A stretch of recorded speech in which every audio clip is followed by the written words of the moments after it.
মেহেদি দিবা? আমি আর অনেক কিছু দিব, আমার হয় না আর গাইস।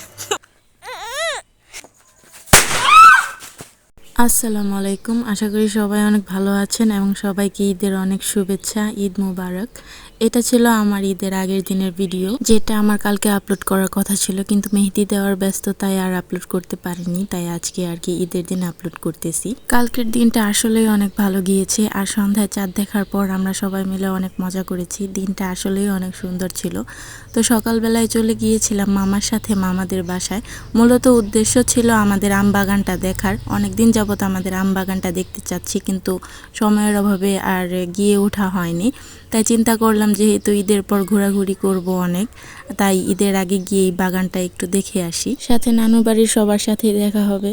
তো এসেই আমি প্রথমে এই যে ছোট্ট রাইসা বুড়িকে আগে কোলে নেই। অনেকদিন পর পর ওর সাথে আমার দেখা হয়। মাশাআল্লাহ অনেক বড় হয়ে গিয়েছে। আমি যেহেতু অনেকদিন পর পর বাসায় আসি, আমার শুধু মনে হয় সেদিন আমি ওকে দেখলাম আর ও ধাপ করেই মনে হয় খুব বড় হয়ে গেছে, কিন্তু আসলে তা না, মাঝখানে অনেকগুলো দিন কেটে গেছে। আর আসার পরই বাচ্চাদেরকে মেহেদি দেওয়ার জন্য বসে যায়। এখানে আমার মামাতো ভাই 2 হাতে মেহেদি দেওয়ার পর লুঙ্গি খুলে যাচ্ছিল, তাই মামি লুঙ্গি পরিয়ে দিচ্ছিল ভালোভাবে। ওর নাম হচ্ছে ফাহাদ। ওকে আগে মেহেদি দিয়ে চুপ করে বসিয়ে রাখি, কারণ হাত বদ্ধ থাকলে আর দুষ্টুমি করতে পারবে না, এর জন্য ওকে আগে দিয়ে দিলাম। আর এখন ওর অনুভূতিটা একটু শুনে নেন। ও যে হাত ভর্তি করে মেহেদি দিয়েছে, ওর কেমন লাগতেছে। হ্যাঁ এখন দাও। হ্যালো গাইস, আজকে দেখেন ঈদের জন্য মেহেদি দিচ্ছি গাইস। আমার হাতটা একদম দেখেন, এখান দিয়ে দেখেন, হাতের তলাটা একদম দেখেন মেহেদি আজকে ভরিয়ে গেছে গাইস। এখন বৃষ্টি আমার হাতে দেখেন মেহেদি দিয়ে দিয়েছে। দাও বৃষ্টি। তুমি আর কত মেহেদি দিবা? আমি আর অনেক কিছু দিব, আমার হয় না আর গাইস। মানে তুমি যে মুখে মেহেদি ভরাইছো। এগুলো ধুয়ে তুলে যাবে। আমি গোসল দেবো একটু করে গাইস। তারপর ভালোভাবে আর কিছু বইলা দাও। হ্যালো গাইস, টাটা, আবার পরে দেখা হবে। ঈদ মুবারক। হ্যাঁ এটা কি কইতে বইলা গেছিলা? ঈদ মুবারক গাইস। কি হয়েছে? সান্তারা কি সব উইরা গেল? ছেলেরা কি এরকম করে মেহেদি দেয়? দেই তো। তোমার হুজুর বকা দিব না?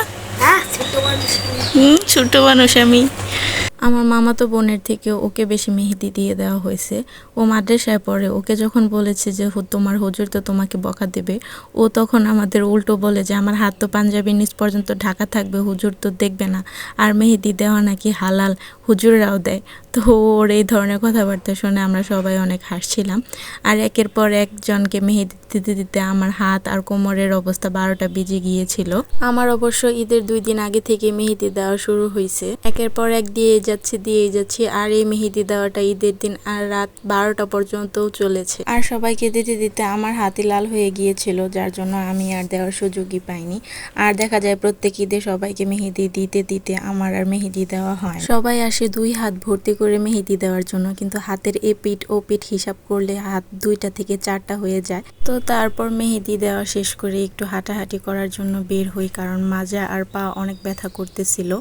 আর বের হয়ে এই সুন্দর সুন্দর কবুতরগুলো দেখতেছিলাম। এগুলোর নাম সম্ভবত ময়ূরাক্ষী, আমি নামটা ঠিক জানি না, মামাকে জিজ্ঞেস করব, কিন্তু সুযোগ পাইনি। তো কবুতর দেখা শেষ করে রাইসাকে নিয়ে চলে যায় আমাদের বাগানের দিকে।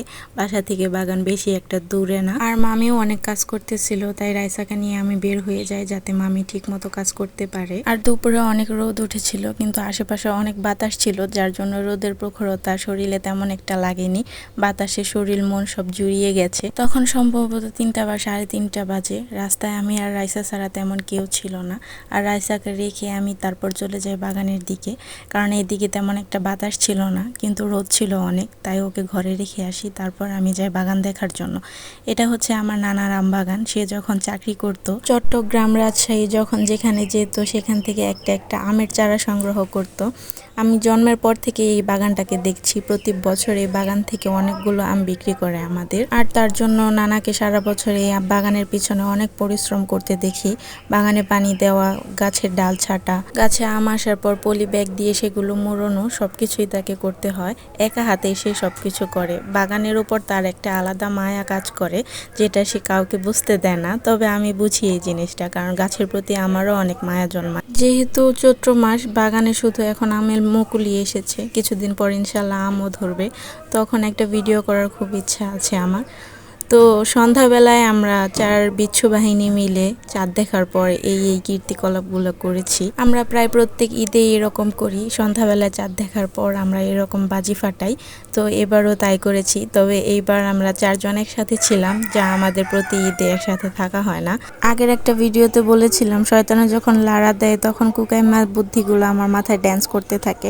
আসলে সেদিন বাজারে গিয়েছিলাম এই বাজি কেনার জন্য। আমাদের সখীপুর বাজারে এই বাজিগুলো পাওয়া যায়, ছোট ছোট বাজি, একটা প্যাকেটে 28টা করে থাকে। তো সেই বাজিগুলো কিনে এনেছিলাম, যেটা এক্সপ্লোর করলাম এখন। আর বাজি ফাটানোর পর সে সেম রুটিনে বসে যায় মেহেদি দেওয়ার জন্য, কারণ সন্ধ্যার পর থেকে যে মেহেদি দেওয়া শুরু করেছিলাম, রাত 12টা পর্যন্ত মেহেদি দিয়েছি। তো যাই হোক, আজকের মতো এই পর্যন্তই ছিল। আপনি আপনার চাঁদ রাত কীভাবে কাটিয়েছেন তা কমেন্টে জানাতে পারেন।